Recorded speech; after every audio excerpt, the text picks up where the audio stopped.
Well, my name is Wright. I'm a retired U.S. Army colonel. I spent 29 years in the U.S. Army and Army Reserves.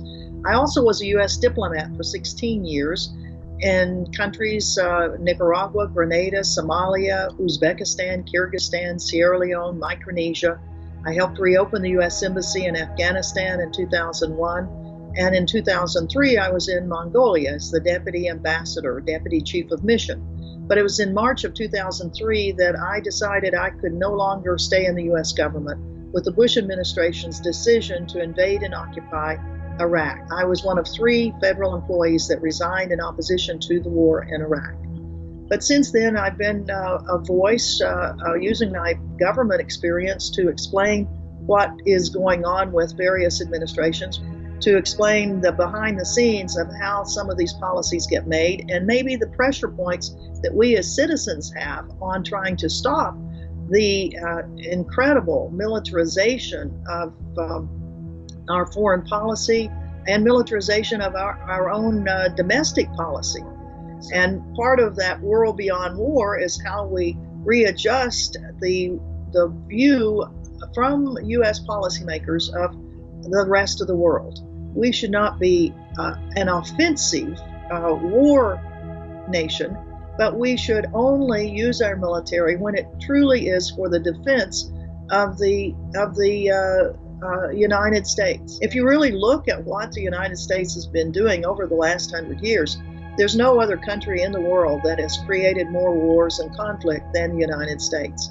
And that's a pretty sad legacy, that indeed our policies are offensive. They're offensive in several different ways. They're offensive because they kill people. That offends a lot of people. But they're offensive in that it is the policy of the United States that you, and particularly in the last decade and a half, that you use your military as a preemptive sort of military force, that you go into countries in the opinion of the administration, to prevent a possible attack on the United States or a possible undercutting of U.S. economic interests. And you've got these military bases that are all over the world. Still, after World War II, 70 years later, the United States still has over 800 military bases not located in the United States, but on the territory of other people.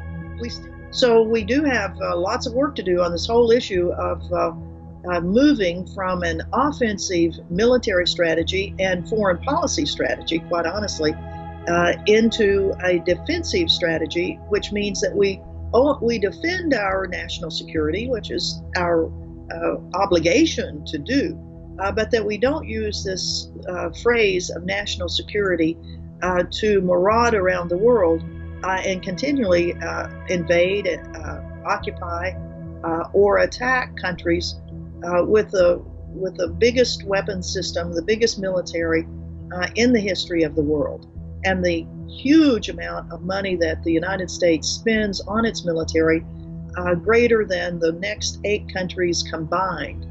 So we in the United States have an offensive military capability that is really shredding the budget of the United States for its own domestic policies of health and education and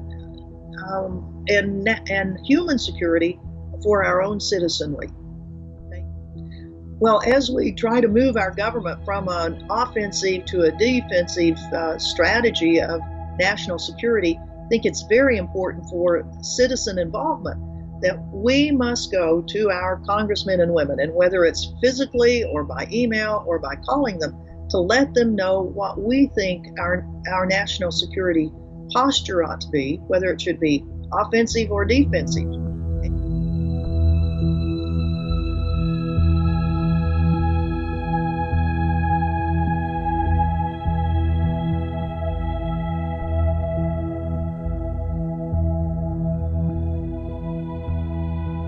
Well, as we look at our society, there's no way in the world that we can go to a world beyond war unless we stop our very offensive foreign policy and military operations and come to a policy of actually defending the United States, not pushing the United States and its policies out on other people.